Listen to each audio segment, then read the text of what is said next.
그래서 지금까지 이제 생명 시스템의 특성에 대해서 공부를 했는데, 이제 우리가 5단원 생명 시스템 안에서는 어떤 것들을 배울 거냐면, 먼저 세포로 구성되어 있다, 그 다음에 복잡한 구성 체계를 갖는다에 대한 내용이 맨 1단원이에요. 그래서 1단원에서는 세포에 대해서 이제 공부를 하실 겁니다. 세포의 구조라든지 기능에 대해서 공부를 하는 부분이에요.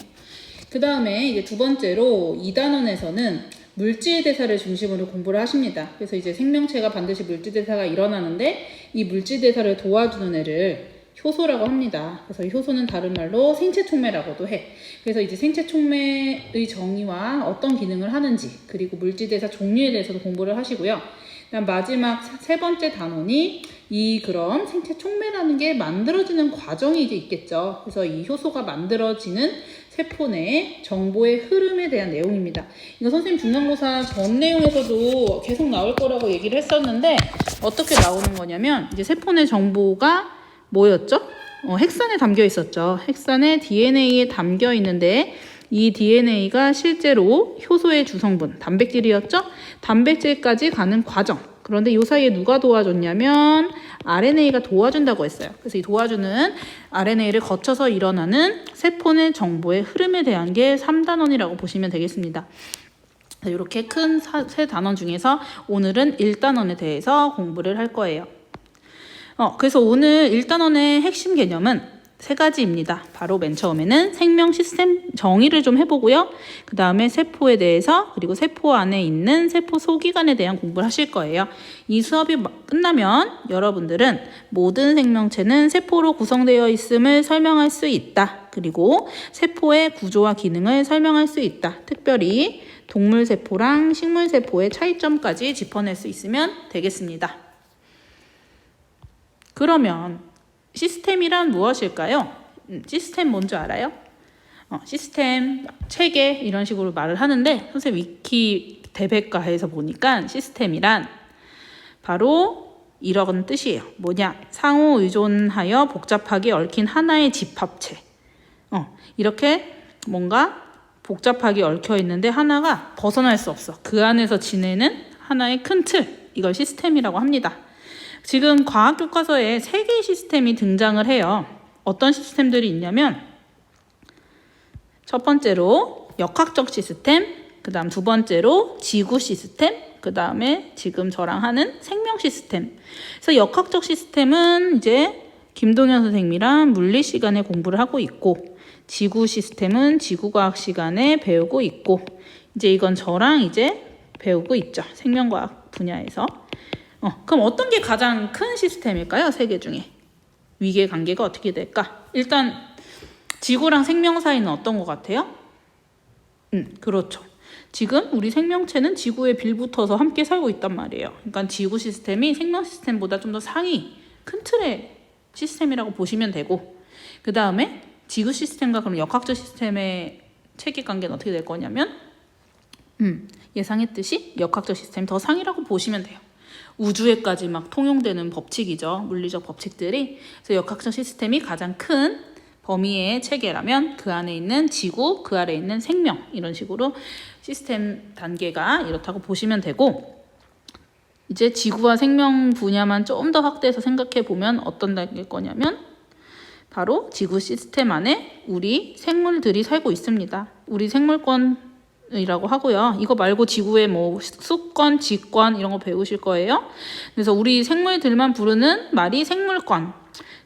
이 생물권은 생명체로 구성이 되어 있고, 여러분 하나하나를 부르는, 생명체를 부르는 용어가 개체라고 하는 거예요. 그래서 우리 개체가 완성되려면, 이제 개체, 여러분들이 완성되려면 모든 기관들이 모여야 개체가 완성이 되고요.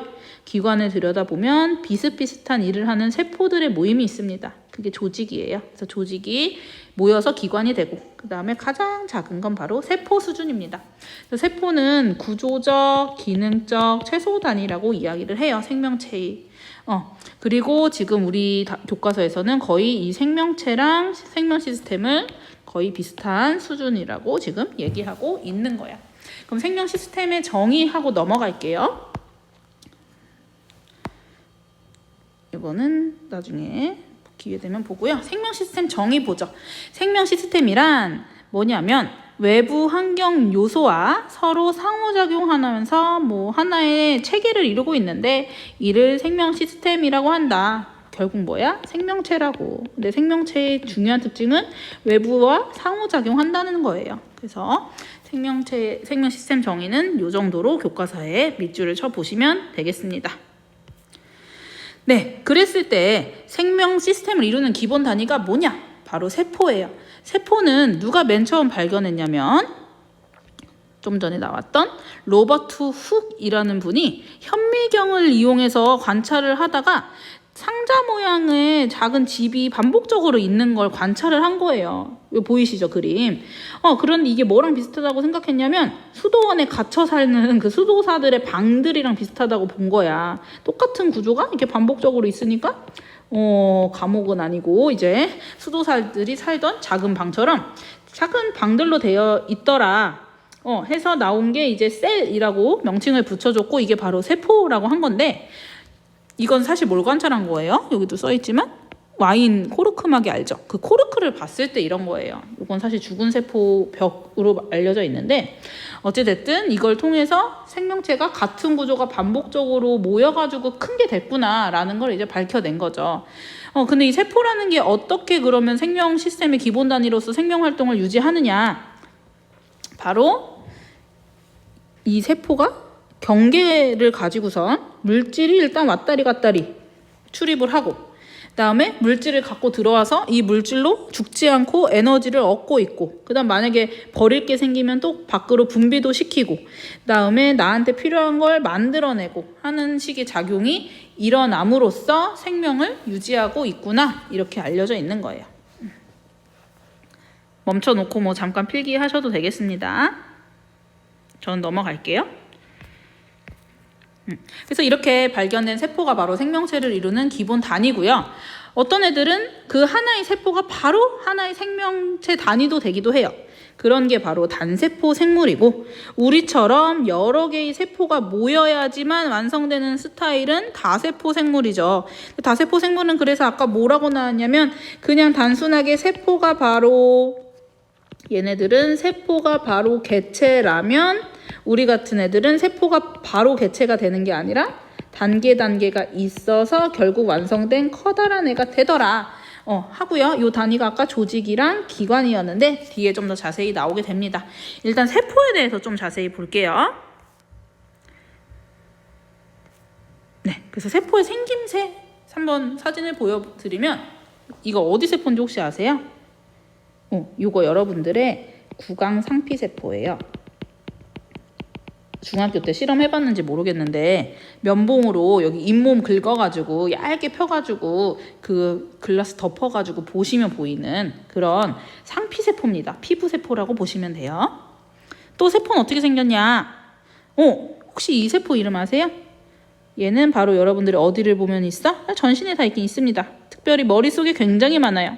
바로 신경을 구성하는 세포 이름이 뉴런이었어요. 뉴런이고요. 또 이렇게 생긴 세포도 있어요. 가끔 핵이 없는 세포도 있기도 해. 얘처럼 얘는 적혈구라는 혈액에 있는 세포. 그다음 마지막으로 얘도 세포예요. 얘 뭐예요? 그렇지, 정자난자 생식세포도 세포입니다. 이렇게 세포가 굉장히 사실 다양하게 생겼어요. 그래서 생김새를 모든 종류별로 다 배울 수는 없고 가장 통상적인 모습의 보통 모습이라고 해야 되나요? 그런 모습의 생김새의 모식도가 바로 교과서에 제시가 되어 있습니다.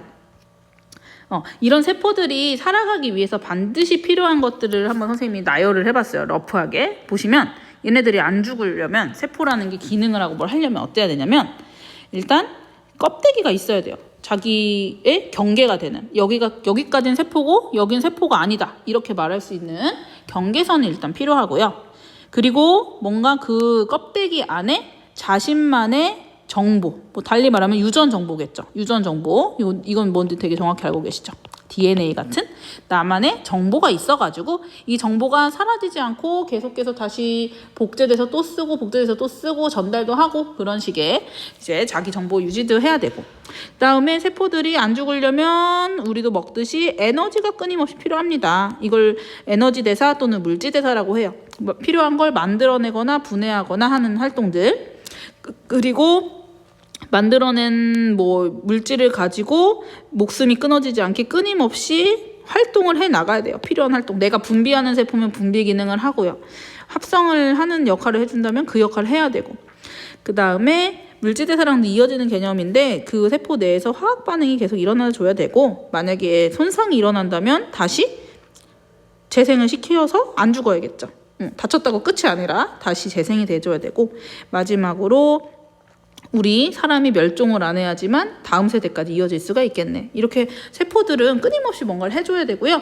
이를 위한 세포 소기관들을 가지고 있다고 보시면 돼요.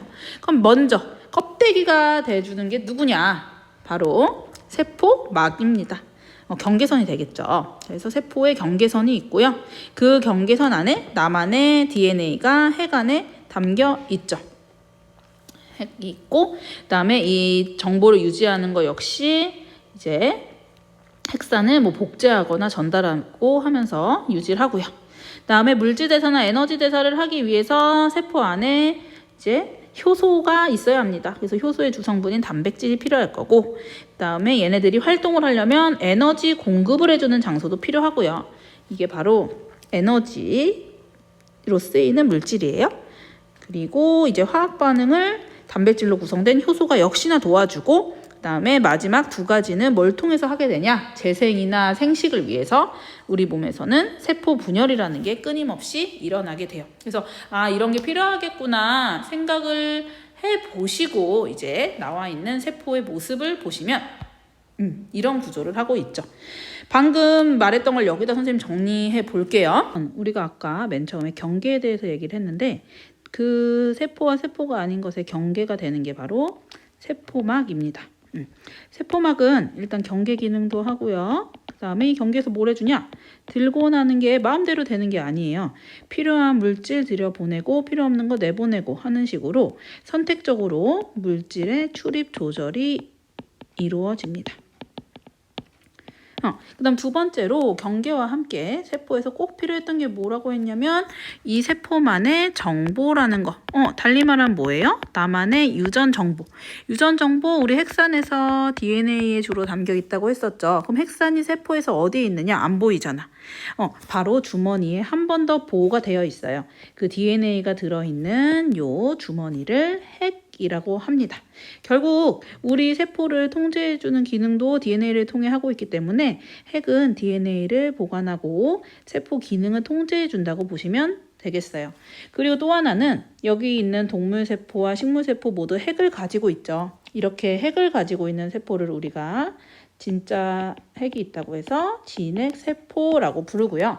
그럼 대비되게 이렇게 핵이 없는 세포도 존재를 하긴 합니다. 그게 원핵세포라는 이제 세균류의 세포들의 모습이에요. 그래서 핵에 이제 유전 정보가 저장이 되어 있고, 그 다음에 이 핵에 있는 DNA 정보를 실제 결과물인 단백질로 만들어주는 장소가 제가 2단원에서 나중에도 나올 거다 하고서 얘기했던 게 뭐가 있냐면 리보솜이라는 기관이에요. 보시면 모든 세포 소기관 중에 일단 가장 크기가 작고요. 그 다음에 뭔가 핵 주변에 매달려 있는 주머니, 이게 이름이 소포체인데 이따 나오겠지만 소포체에 이렇게 붙어있는 리보솜도 있고 이렇게 그냥 공간에 있는 것도 있습니다. 그래서 일단 이 공간이라는 게 부르기 이상하잖아. 이 세포막과 핵을 뺀 나머지 전체를 전부 다 세포질이라고 불러요. 그래서 세포질에 이제 나머지 세포 소기관들이 존재를 하고 있고 영양분과 뭐 노폐물 같은 것도 세포질에 녹아 있다고 보시면 돼요. 비어있지 않고 전부 다 이제 액체로 채워져 있는 부분입니다. 다시 리보솜 와서 리보솜은 이 유전 정보를 통해서 실제 결과물인 단백질을 만들어내는 단백질 합성 장소이고요. 단백질 합성이 될 때 이용되는 게 이 DNA의 중간 단계에 도와주는 RNA를 이용해서 리보솜에서 단백질을 합성해내는 거예요. 그래서 그렇게 리보솜의 기능을 정리하고, 단백질이라는 게 이제 만들어졌어. 근데 만들어졌는데 그 만들어진 위치에서 딱 필요한 게 아니라 제 각각의 단백질을 필요로 하는 장소들이 있겠죠. 예를 들면 세포 밖에 필요할 수도 있어요. 아니면 세포 안에서도 필요할 수도 있고, 아니면 어떤 세포 소기관에서 필요할 수도 있고, 뭐 그런 식으로 어디에서 필요하느냐에 따라 거기까지 택배를 보내줘야지. 그래서 딱 길이 깔려 있습니다. 그 길이 되는 게 바로 요 핵 주변에 있는 도로라고 보시면 돼요. 요 이름이 소포체예요. 소포체를 통해서 단백질이 수송되고 이동될 수가 있는 거예요. 그래서 여기까지 이제 유전물질 관련된 것과 단백질 합성돼서 그 단백질이 이동하는 것까지 도와주는 거 얘기를 했고요.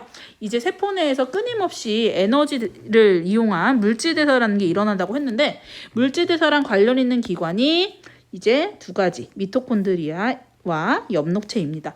엽록체는 일단 우리 동물한테는 없고 식물한테만 있는 세포 소기관이니까 미토콘드리아부터 해볼게요. 공통적으로 있는. 얘는 뭐 하는 애냐? 얘네들이 생명 유지하려면 에너지라는 걸 끊임없이 만들어내야 돼요. 그런데 이 에너지라는 게 그냥 공짜로 만들어지는 게 아니라 우리가 동물 같은 경우에는 섭취를 한, 아니면 식물을 만들어낸 유기물이라는 거를 분해해야지만 에너지가 생겨요. 이 분해할 때 꼭 필요한 게 바로 산소죠. 우리가 호흡을 통해 산소를 이제 들이마시면 그 산소를 이용해서 유기물이 분해되고, 그 유기물이 분해되고 산화되는 과정 속에서 에너지가 발생을 합니다. 근데 에너지가 그냥 전부 다 쓰이는 건 아니고요. 일부는 열로 막 빠져나가 버리고 ATP라는 분자에 저장이 됐다가 여러분들이 뭐 말을 하거나 생각을 하거나 운동을 하거나 뭐 빛을 내는 동물은 빛을 내거나 하는 등등 모든 생명 활동에 쓰이는 에너지 형태가 바로 ATP에 담긴 이제 에너지를 쓰게 되는 거예요. 그래서 미토콘드리아에서 하는 이 작업을 우리가 유식하게 뭐라고 하냐면 세포호흡이라고 하는 거죠. 그렇게 에너지를 내는 미토콘드리아라는 곳이 있고요. 여기까지는 이제 동식물한테 다 있던 거고, 이제 에너지 장소인 엽록체와 하나 마지막으로 세포벽은 누구한테만 있냐면 식물한테만 있는 세포 소기관이에요. 그래서 엽록체는 뭐 많이 들어봤을 거야. 바로 뭘 하는 장소냐면 빛을 이용해서 유기물을 만들어내는 광합성을 하는 장소입니다. 여기 아까 호흡과 정반대 작용이라고 보시면 돼요. 광합성은 재료가 이산화탄소와 물을 이용해서 빛에너지가 있으면 얘가 양분을 만들어내죠. 포도당과 산소를 생산을 합니다. 개수는 안 맞출게요. 그러면 호흡은 이거랑 정반대예요. 포도당이랑 산소를 이용해서 내 몸에서 미토콘드리아에서 불태우면 이산화탄소와 물이 부수적으로 나오고 ATP라는 에너지가 나오는 거. 그래서 둘이 반대적으로 두 가지 물질 대사를 하고 있다는 거. 다만 우리는 호흡만 하고 식물은 광합성도 한다는 거. 그다음 마지막, 우리는 그냥 겉에 세포막이 마지막 부분인데 식물은 겉에 세포벽이 한 번 더 이렇게 세포를 싸고 있어요. 그래서 우리는 볼 잡아당기면 여기가 이렇게 세포 모양이 변형이 될 수가 있는데, 얘 같은 경우에는 더 강하게 지지를 하고 있기 때문에 나뭇가지를 잡아당겨도 이제 모양이 변하지 않죠. 그래서 세포벽이 세포막 바깥에서 한 번 더 세포의 모양을 지지해주고 있습니다. 예전 걸 공부하시다 보면 여기를 이제 액포라고, 액체 주머니라고 해서 식물에만 있는 세포 소기관이다 라고도 소개가 종종 되는데, 우리 교과서에서는 이제 액포는 가끔 여기 동물에서도 보일 때가 있는 거예요. 그래서 우리 식물에만 있다라고 강조할 수 있는 거는 바로 엽록체와 세포벽 두 가지만이라는 점 여러분들이 기억해 주면 될 것 같아요. 여기까지 보면 이 교과서 페이지에 있는 동물세포와 식물세포의 구조, 그 다음에 세포 소기관들을 정리해 보았습니다. 제가 아마 프린트로도 여러분들한테 나갈 텐데, 동물세포와 식물세포의 차이점 및 기능을 정리해 놓은 표예요. 그래서 한 번 더 짚고 넘어가면, 핵은 유전물질인 DNA가 들어있어서 이 세포의 기능을 다 통제해 준다 라고 보시면 되고, 동물세포, 식물세포에 모두 있어야만 합니다. 다음에 세포막은 기능이 세포의 형태를 유지하고 그 다음에 물질 출입을 조절해 주는 거, 아무거나 들락날락 못하게 경계선이 돼주고요.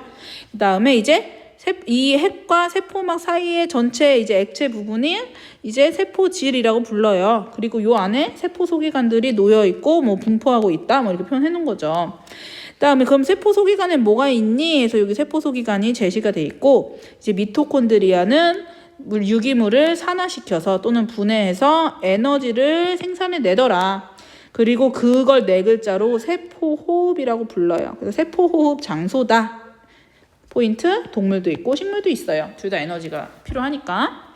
그다음에 소포체는 핵 다음에 연결된 주머니 모양으로 연결이 되어 있는데 이제 단백질이 만들어지고 나면 거길로 단백질이 이동을 합니다. 그리고 이제 리보솜은 DNA의 유전 정보에 따라 단백질을 합성하는 장소예요. 그다음에 엽록체는 광합성을 통해 포도당과 같은 유기물 합성하는 장소고요. 그다음에 마지막으로 세포벽은 식물세포에만 이제 있고요. 식물세포에서 세포膜 바깥쪽에 한 번 더 있어서 세포를 보호하고 형태를 유지해 주더라. 여기서 포인트, 식물세포에만 있고 동물세포에는 없는 중요한 두 가지가 바로 이 두 가지였죠. 기억나시죠? 그래서 이게 차이라고 이야기를 했어요. 그래서 프린트에 아마 나와 있는 걸로 알고 있는데 혹시 책에다 다시 정리하고 싶으면 멈춰놓고 정리를 하시면 될 것 같아요. 그래서 이렇게 세포의 구조와 기능을 살펴봤고 동물세포와 식물세포 모두 핵과 그다음에 세포질로 구성이 되어 있으며 세포막으로 구성이 쌓여 있습니다. 그다음에 공통적으로 소포체 미토콘드리아 같은 세포 소기관이 있고 그다음에 리보솜이 있는데 얘네들 차이는 뭐냐면 이제 우리가 세포막의 구조에 대해 나중에 공부를 하실 거예요. 세포막은 어떻게 생겼냐면 인지질 이중층이라는 구조로 되어 있거든요. 근데 이 세포 소기관 중에도 소포체나 미토콘드리아 같은 애들은 이 세포막이랑 똑같이 막으로 쌓여 있어요. 세포막으로. 그런데 그렇지 않은 리보솜도 있어. 쌓여 있지 않은 리보솜. 그래서 막이 있고 없고를 이렇게 구분해 보기도 합니다. 그리고 식물세포에만 있는 거 다시 한번 정리하면 두 가지라고 했고요. 그럼 이제 두 번째 문제가 있는데 이거 여러분들이 이제 멈춰놓고 한번 풀어보세요. 세포를 도시와 비교를 해가지고 각 세포 소기관은 도시의 어디에 비유할 수 있을지 한번 생각해 보자라고 되어 있습니다. 그래서 예시가 이거예요. 엽록체. 우리 서울에서 엽록체 기능을 하는 장소가 어딜까? 여기 써 있죠? 바로 뭐 산이나 그다음에 숲이나 아니면 생태공원 같은 거. 왜 그래? 엽록체는 기능이 광합성이었죠? 그래서 여기 서울에서 광합성 작용 많이 하는 공간이라고 보시면 돼요. 그럼 미토콘드리아는 어딜까요? 미토콘드리아는 일단 기능이 뭐였어? 에너지를 생산해내는 곳이었어. 그럼 도시에서 그런 에너지를 만들어주는 곳이 어딜까? 그렇지, 한전처럼 발전소예요, 발전소. 발전소에서 에너지를 공급한다. 우리가 쓰는 형태가 거의 전기 에너지죠, 집에서. 그 다음에 핵이라고 하면 유전 정보인데 우리 서울 정보 어디 있을까요? 바로 시청에 다 있고 그 다음에 핵에서 그 정보만 갖고 있는 게 끝이 아니라 그 정보로 결국 세포를 통제하는 세포의 대장이라고 보시면 돼요. 그래서 주민에 대한 정보를 바탕으로 조절해 주더라. 그 다음에 세포막 껍데기는 우리 서울의 경계선이 되겠네. 톨게이트가 되겠죠. 그래서 여기에서 이제 경계에서 통행을 조절해 주더라. 그럼 이제 밑에 제가 더 만들어 놨는데 소포체 어디에 해당할까? 아까 단백질을 만든 다음에 그거를 지나가게 해줘서 통로가 된다고 했어요. 그러니까 소포체는 통로 역할 하는 곳이 되겠고요. 뭔가 지나가서 여러분들에게 필요한 단백질을 가져다 주는 거, 그렇지, 도로라고 보시면 되고요. 도로를 통해서 필요한 곳에 데려다 주더라. 그리고 이것 때문에 안 볼 수도 있는데 그냥 볼게요. 그 다음에 리보솜은 그럼 단백질 만드는 곳이겠네. 필요한 걸 만드는 곳이네. 제품 생산 공장이 될 거고, 그래서 생활에 필요한 물품을 생산해 내는 곳, 비유가 되겠죠. 한번 차근히 생각해 보시면 될 것 같아요. 그래서 이 세포를 통해 가지고 생명 시스템은 효율적이고 통합적인 생명 활동을 할 수가 있고요. 각 세포 소기관들이 하는 역할을 하고 상호작용함으로써 생명 시스템 또한 유지가 됩니다. 이제 거의 다 했어요. 근데 이제 세포가 바로 개체가 되면은 아메바처럼 끝인데 우리는 어떻다고? 그냥 단순하게 바로 세포가 바로 개체가 아니라 걔네들끼리 서로 복잡 미묘하게 연결이 돼서 유기적으로 연결이 돼 있더라. 그 구성체제 단계가 뭐였어? 세포가 일단 있어요. 근데 이 세포 중에 비슷비슷하게 생긴 세포들이 있는 거야. 그래서 세포가 이제 때로 모입니다. 그럼 그걸 조직이라고 해요. 비슷한 조직이 모여 있어요. 비슷한 세포들이 모이면 조직이에요. 그래서 조직은 몇 종류가 없거든. 그래서 한번 정리를 해볼게요, 선생님이. 그래서 모양과 기능이 비슷한 세포들의 모임인데 크게 이제 여러분들의 껍데기를 싸주는 상피 조직, 그 다음에 움직임을 조절해주는 근육 조직, 그 다음에 뭔가 신호를 받고 그 다음 반응하는 신경 조직, 신경세포들의 모임이겠죠. 그 다음 마지막으로 채워주는 거, 연결해주는 거, 뼈 같은 거, 그런 걸 이제 결합 조직이라고 합니다. 그래서 이제 조직은 딱 4종류예요. 그런데 이제 조직들이 있는데 이 조직들이 조금씩 모이는 거야. 그래서 여러 조직이 모여가지고 특정한 모습을 이제 하게 됩니다. 그래서 어떻게 보자. 이거 봐봐. 이렇게 뭔가 약간의 하트 모양으로 여기에 근육들이 막 얼기설기 얽혀 있고 뭐 전기 사인 들어오는 신경도 있고 혈액도 흐르고 여기 껍데기도 싸고 있고 이렇게 두근두근 할 수 있는 근육도 채워지고 하면 하나의 기능을 하게 돼요. 얘가 누구야? 바로 심장처럼. 그래서 실제로 뭔가 고유한 기능, 그래서 우리 몸에서 기능을 할 수 있는 단위가 바로 기관이 되는 거예요. 우리가 이름 붙인 신체 부위들 있죠. 눈, 코, 그 다음에 뭐 귀, 위, 십이지장 뭐 이런 식으로 이름이 붙어 있어서 뭔가 일을 한다 배운 그 신체 부위들을 다 기관이라고 보시면 돼요. 그리고 이 기관들이 내 몸에 다 세팅되면 드디어 하나의 완성된 개체가 되는 거죠. 그래서 다세포 생물 같은 경우에는 이렇게 단계로 모여져서 서로 엄청 끈끈하게 유기적으로 연결되어 있다, 이렇게 표현을 합니다. 내용 다 했고요. 한번 볼게요. 이제 스스로 확인하기 풀어보세요. 생명체는 뭐를 기본 단위로 한 생명 시스템을 이루고 있다? 그렇지. 세포를 기본 단위로 한 생명 시스템을 이루고 있고, 그다음 동물 세포에는 없고 식물 세포에만 있는 소기관 이제 2개라고 했어요. 뭐랑 뭐? 세포벽이랑 엽록체였습니다. 그다음에 뭐야 이거. 다세포 생물에서 세포와 모양과 크기가 다양한 것은 무엇과 관계있는지 생각해 보자 했는데, 모양과 크기가 다양해서 얘네들이 각자 서로 다 다른 다양한 기능을 할 수가 있겠죠. 그래서 이 기능에 대한 것과 여기서 모범정답 제가 찾아보니까 모양이 서로 다른 거는 기능도 다르지만 얘네들이 어떤 힘을 받느냐에 따라서 모양이 달라집니다. 그래서 그것까지 정리해서 좀 길게 쓰여져 있어요. 읽어보시면 될 것 같아요. 세포가 하는 일과 관계가 있지만 만약에 압력이나 당기는 그 다음에 그러한 장력 같은 거에 의해서도 모양이 달라질 수 있다는 겁니다.